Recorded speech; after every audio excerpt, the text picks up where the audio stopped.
Ahora, Señor de la Santa Cruz, de nuestros enemigos, líbranos, Señor Dios nuestro, en el nombre del Padre, del Hijo y del Espíritu Santo. Amén. Señor mío y Dios mío, creo firmemente que estás aquí, que me ves, que me oyes. Te adoro con profunda reverencia. Te pido perdón de mis pecados y gracia para hacer con fruto este rato de oración. Madre mía Inmaculada, San José, mi Padre y Señor, Ángel de mi guarda, interceded por mí.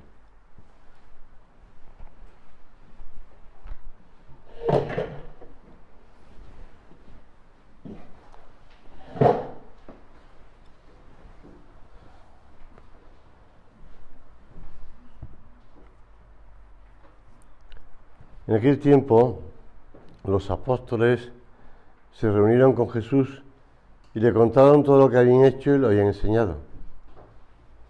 Lo leía yo hace un día o 2 días en esa lectura meditada diaria de los Santos Evangelios. Él entonces les dice: venid también vosotros aparte a un lugar solitario para descansar un poco, pues los que iban y venían eran muchos y no les quedaba tiempo ni para comer. Bueno, esto lo hemos leído tantas veces nosotros en el Evangelio que no nos sorprende San Marcos, que era el evangelista, el evangelio más corto.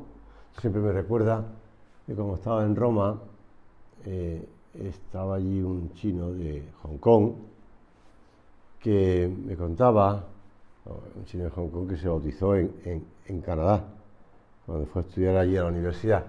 Y este hombre me contaba que estando en la adolescencia, ¿no? Pues sus padres lo mandaron a un colegio, que tenía cierto prestigio en Hong Kong, y se fue para allá. Y una de las asignaturas que tenían un curso tenía que estudiarlo así, tenía que tal, no sé cuánto, tal. Les pareció muy exigente a los chinos, ¿no? Y eso que los chinos no son gente que protesten a la primera. Se lo callan y después ya actúan. Pero entonces empezaron a protestar porque era muy exigente. Y él le dijo al profesor: pero no os quejéis, os ha tocado el más corto de todos. Entonces ya él después, con el tiempo, fue entendiendo que tenían que estudiar, y de hecho me lo contaba, el Evangelio de San Marcos. Se ve que cada promoción, cada año, estudiaba un Evangelio. Ahí te ha tocado Mateo, ahí te ha tocado Marcos, al siguiente promoción le tocaba Lucas, y sigue haciéndolo. Y él recuerda que no tenía ni idea de quién era el Evangelio, de quién era San Marcos, y menos quién era Jesús. Pero que cuando se ponía a leerlo y a estudiarlo, porque tenía que estudiarlo, cuando le hacían alguna pregunta así inteligente a Jesús, él tapaba la respuesta y se ponía a pensar qué respondería él, ¿no?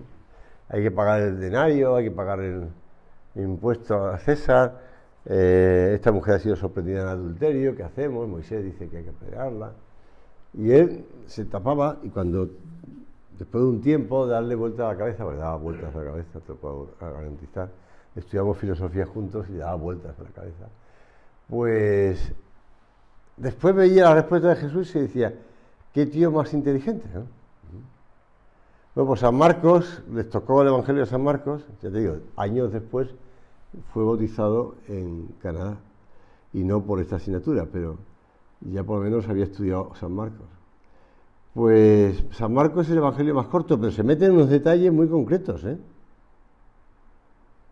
Iban y venían muchos, no les quedaba tiempo ni para comer. Y Jesús le dice: venid conmigo a un lugar solitario para descansar un poco.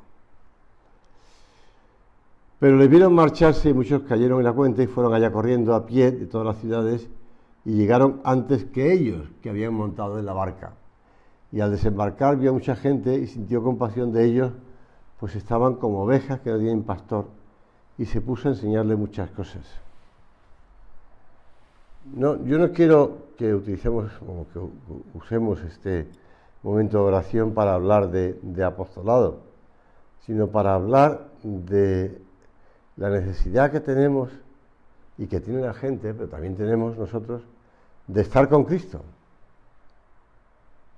De estar con Cristo. De caminar con Cristo.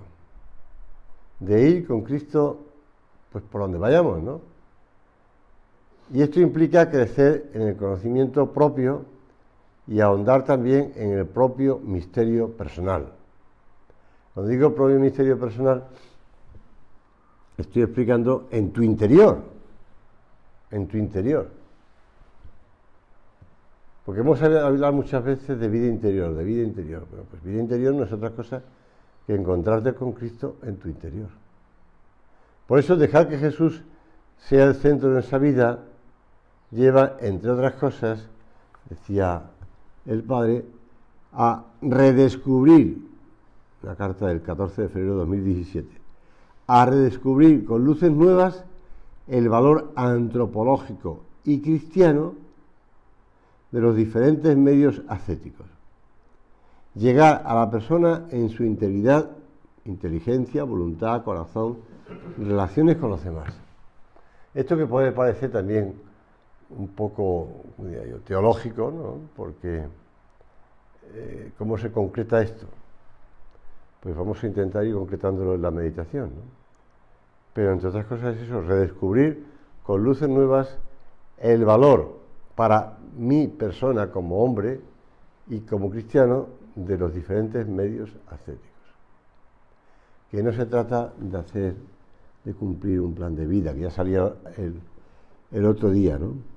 Cuando San José María decide concretar un plan de vida para los miembros del Opus Dei.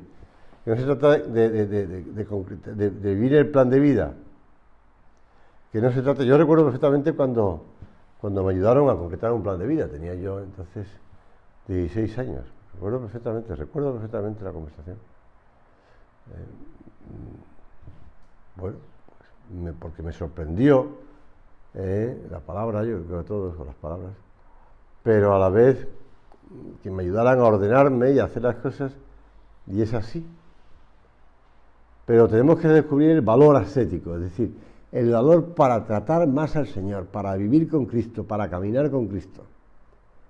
Porque nuestra vida supone un crecer para adentro. Lo hemos visto publicado en esas palabras, en ese texto, en ese libro de homilías de San José María, ¿no?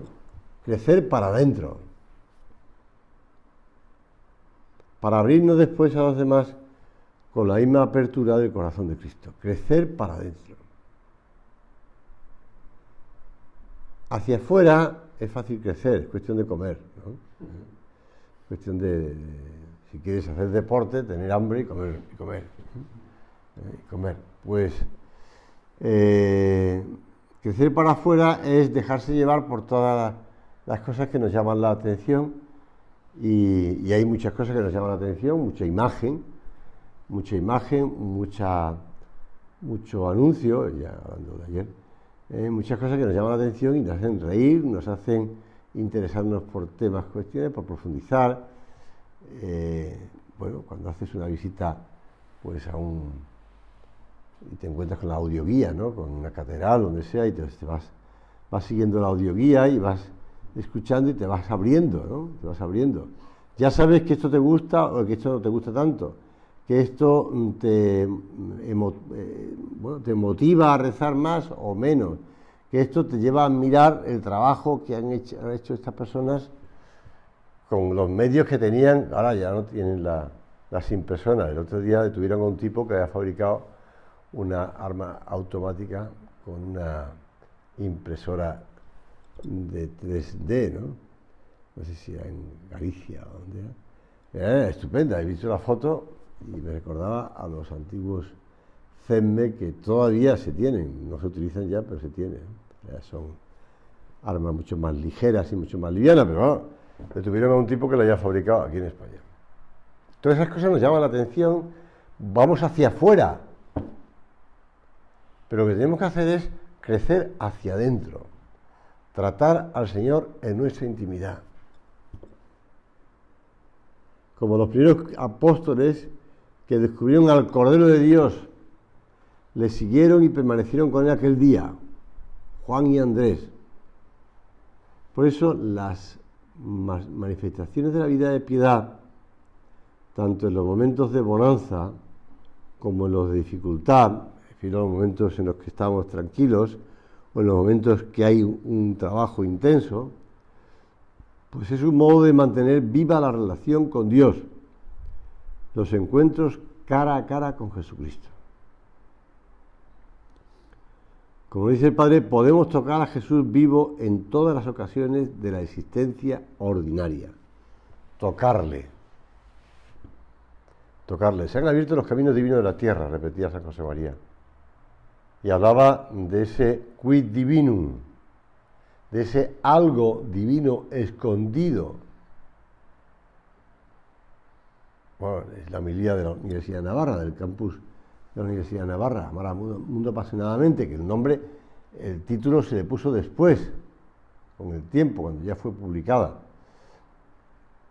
Pero que hemos de tocar a Jesús en esas ocasiones, en esas circunstancias ordinarias. Es que no se me ocurre, es que no me acuerdo, es que he estado tan metido en este tema que no me he acordado. Es que he estado tan... bueno, pues nos acordamos de las cosas que nos interesan. Mi hermano, ayer le escribí un WhatsApp para preguntarle qué tal estaba y felicitarle por la victoria del Real Madrid, y lo primero que me dijo fue: gracias, ¿me has metido el dinero? Es que no se acordaba de otra cosa. Y eso que yo le suelo meter el dinero los viernes, como hoy, ¿no? Pero es lo que quería saber, si ya le había metido la aportación semanal que le hago, ¿no?, para sus gastos. Ya la había hecho, porque sabía que me iba a preguntar, con lo cual ya lo hice.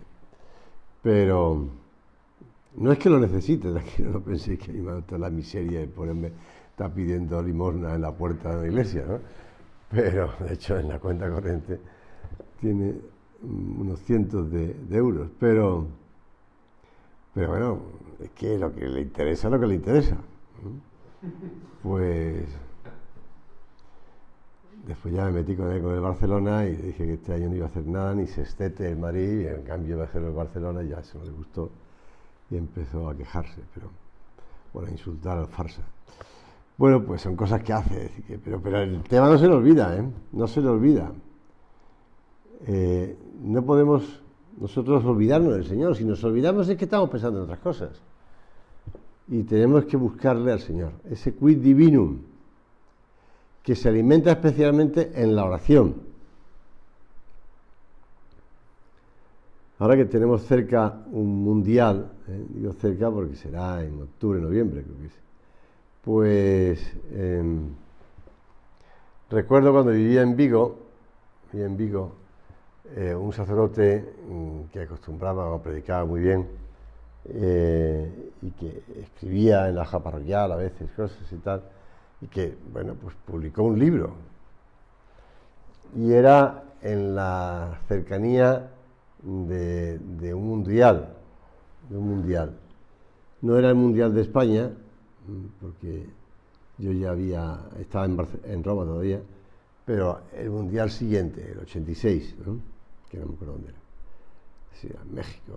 Total, que este hombre, que no sabía nada de fútbol, cuando digo nada de fútbol es nada de fútbol, este hombre lo que le gustaba era, para descansar, leía libros de teología, y si lo leía en griego, porque era lo que él se daba, pues lo leía en griego, es decir, sabía griego, latín perfectamente y tal. Bueno, pues y estaba habitualmente, cuando estaba en la parroquia, estaba todo el día, la parroquia la tenía todo el día abierta. Se ponía a confesar, pero a lo mejor pues se cansaba de esperar y se ponía a pasear con el libro en la mano y con un lápiz, subrayando, tomando notas, tal. Bueno, pues este hombre ese año le dio por publicar un libro que se titulaba Dios y el fútbol.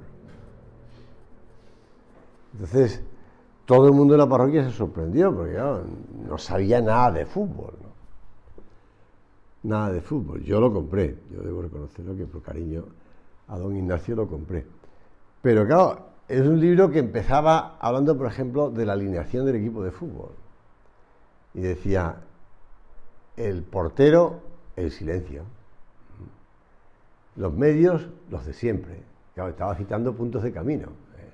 Y entonces te iba citando puntos de camino y te hacía la alineación del equipo. Lo que le interesaba era hablar de Dios, ¿no? Y de vida interior. Por eso, el silencio, que es el portero del alma, facilita enormemente el recogimiento. Evita las prisas y la superficialidad. Hay que guardar silencio. Meditar en el corazón las cosas para ver a Dios detrás de ellas y entender la realidad desde el proyecto que tiene Cristo sobre nosotros. Ya hablábamos en la carta de San Juan Pablo II a los jóvenes, el proyecto que tiene por nosotros. Hablar con Dios es dejar que Él vaya tomando el protagonismo en nuestro ser.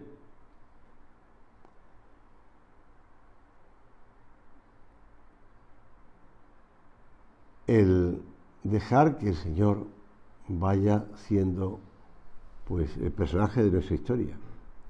Meditar la vida de Cristo permite entender nuestra historia personal para abrirla a la gracia. Queremos que entre para que transforme nuestra vida en fiel reflejo de la suya. Dice San Pablo en la carta a los Romanos, Dios Padre nos predestinó a ser conformes con la imagen de su Hijo. Entonces, nosotros cuando hacemos el examen de conciencia por la noche nos preguntamos, pues, lo que quieras, cada uno tiene su modo de hacer el examen, pero está viendo, en el fondo, esto que he hecho hoy, lo he hecho como lo hubiera hecho Jesús. Jesús hubiera reaccionado de este modo, hubiera hecho este comentario, hubiera pensado esto, o hubiera seguido pensando esto, hubiera rechazado ese pensamiento y se hubiera puesto a pensar en otra cosa.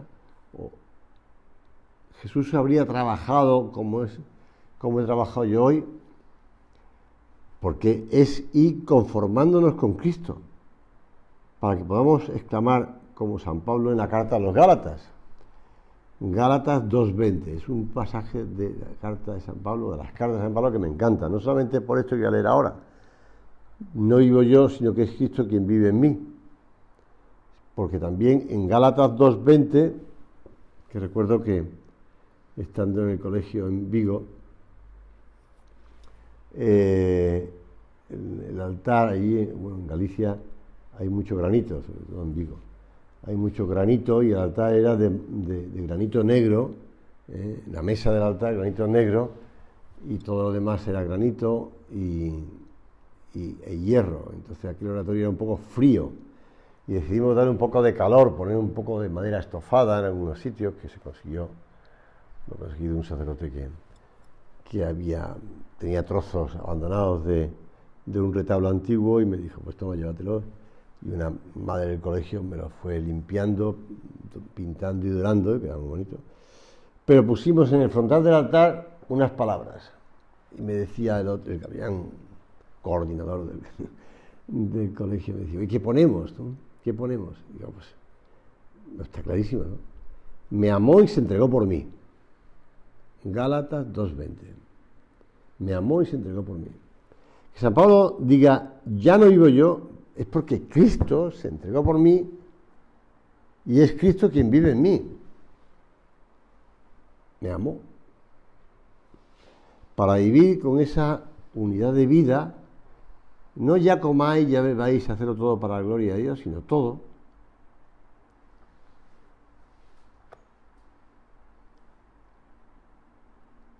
Te falta vida interior, dice San José María en Surco, porque no llevas a la oración las preocupaciones de los tuyos y el proselitismo, porque no te esfuerzas en ver claro, en sacar propósitos concretos y en cumplirlos, porque no tienes visión sobrenatural en el estudio, en el trabajo, en tus conversaciones, en tu trato con los demás. ¿Qué tal andas de presencia de Dios, consecuencia y manifestación de tu oración? Una pregunta que pone, por decirlo así, el dedo subraya lo esencial, ¿no? Es decir, ¿qué tal andas de presencia de Dios, consecuencia y manifestación de tu oración.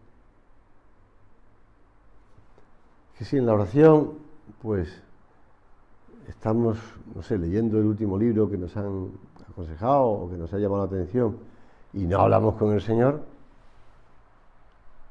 si en la oración me viene a la cabeza cuando estoy viviendo en Vigo, pues pasaba con otro sacerdote que el otro día cumplió 80 años, pasaba con un sacerdote a Portugal, pero no íbamos a comprar ni toallas, sino que íbamos a visitar a sacerdotes portugueses. Bueno, pues íbamos conociéndoles y tal, y aunque me concretaba, que al final ellos nos pedían cosas que le trajéramos de España. Pues a veces eran medicinas, porque se podían conseguir mejor en España, ya hacía muchos años. Y también algunos libros. Y cuando empezaba a salir a hablar con Dios, entonces recuerdo que los sacerdotes portugueses, que más o menos entendían el español, que leíamos un libro en español de hablar con Dios, me decía, es que realmente me pongo a leer la meditación del día y se me pasa más de media hora leyendo, porque voy muy lento leyendo, y con lo cual no me sirve para hablar con Dios, vamos a decirlo así, ¿no? Tengo que cortar y dejar de leer para hablar con Dios. Pues sí, tenemos que cortar de leer y hablar con Dios. Tenemos que dejar de pensar en las cosas del trabajo, contestar a los WhatsApp o las las noticias que han salido, no sé qué, y hablar con Dios. Aprovechar el tiempo de la oración para hablar con Dios. Porque lo que dice aquí, para hablar de tus preocupaciones, de las ilusiones, de los planes apostólicos, porque Dios está pendiente, Dios sí que quiere hablar contigo. Dios acoge en su amor en el menor de nuestros gestos. Hay un pasaje que seguro que lo has leído del libro este, en el año de San José, se volvió a editar, yo creo, y a releer mucho ese libro, y yo había leído hacía mucho tiempo, vamos, recuerdo perfectamente cuando lo leí en el año 84. Pues este libro, que es La sombra del Padre, me encanta algunos detalles. Hay uno que está San José con la Virgen embarazada, camino de Belén para el empadronamiento. Y se ve que el momento que va describiendo no es sencillo o fácil. Cruzaron felizmente el Jordán, pero Miriam estaba calada y era menester que se sacara la ropa antes de proseguir el viaje. José encendió el fuego. ¿Cómo te sientes?, le preguntó preocupado. Perfectamente, le tranquilizó ella. Ya hemos cruzado el primer vado. Tiemblo al pensar cómo va a ser el vado inferior. Es siempre, dice San José, es siempre más difícil y el agua no va a decrecer en 2 días. ¿Por qué te preocupas antes de tiempo?, dijo ella. No te angusties con suposiciones. El Altísimo no dejará de velar. Él asintió con la cabeza, pero no dijo ni una palabra. Como un relámpago pensó, Él está velando, sin embargo, no quiere ahorrarme ningún trabajo. Como si adivinara sus pensamientos, le dijo ella, no ocurrirá nada que pueda estar en contradicción con su voluntad. Él está velando y ayudando a todos, pero deja que nos afanemos para que pongamos la confianza en Él. San José, perdóname la expresión, con los pies más en el suelo, dice, me preocupo sin embargo que llegues a agotarte. Sintió sobre su brazo la caricia de su mano.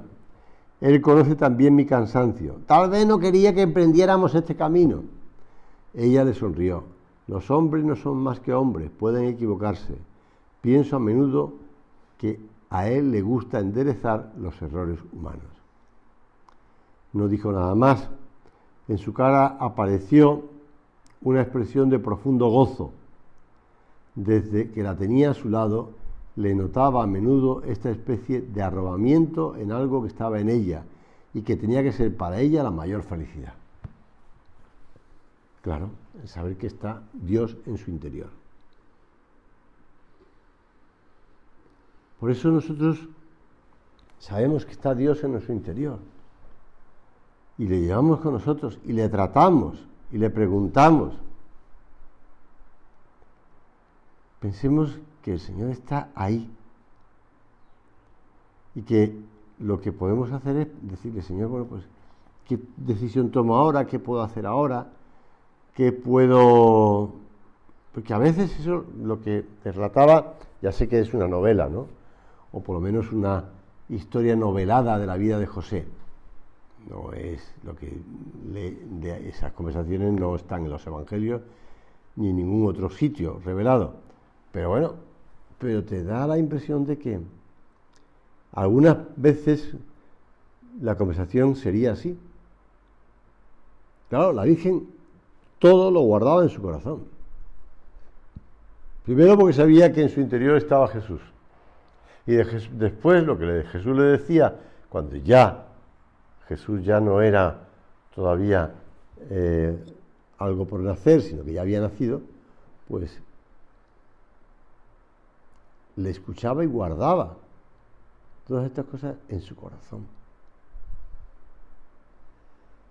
Por eso, en la carta que escribió el año siguiente el prelado del Opus Dei, el padre, 2018, dice: querría detenerme por eso a considerar la importancia de la libertad de espíritu. No me refiero al sentido ambiguo que a veces se da también a esta expresión, actuar conforme a los propios caprichos y en resistencia a cualquier norma. En realidad, la libertad de todas las personas humanas está materialmente limitada por deberes naturales y compromisos adquiridos, familiares, profesionales, cívicos, etc. Sin embargo, en todo podemos actuar libremente, si lo hacemos por amor. Y eso es lo que se trata de vida interior, de escuchar al Señor y de hacer las cosas por amor al Señor. Me amó y se entregó por mí. Y por eso ya no soy yo quien vive, sino que es Cristo quien vive en mí.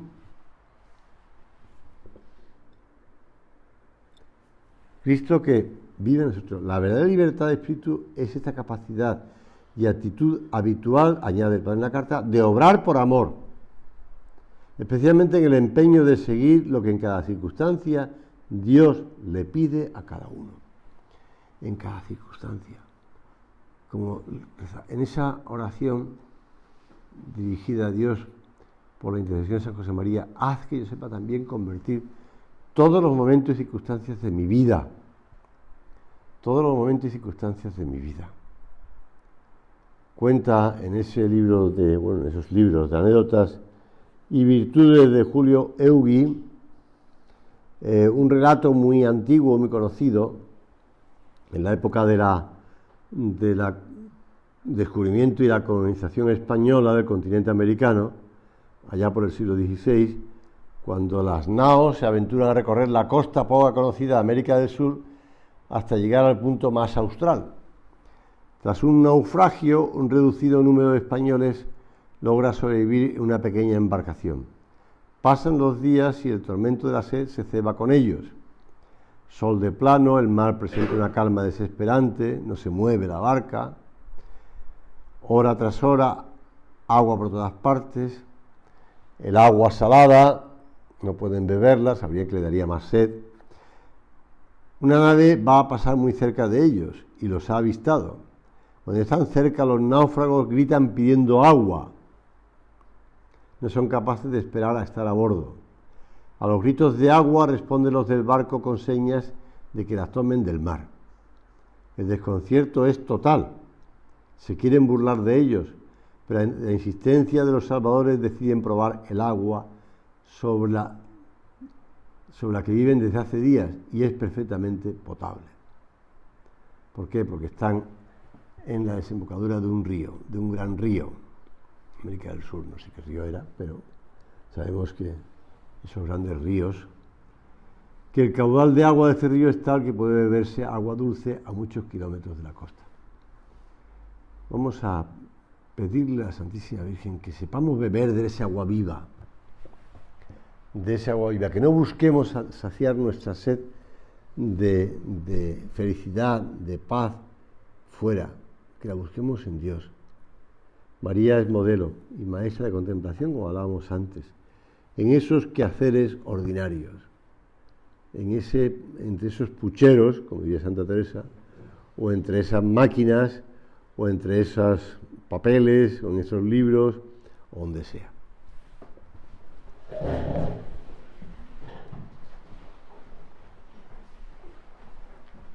Doy gracias, Dios mío, por los buenos propósitos, afectos e inspiraciones que me has comunicado en esta meditación.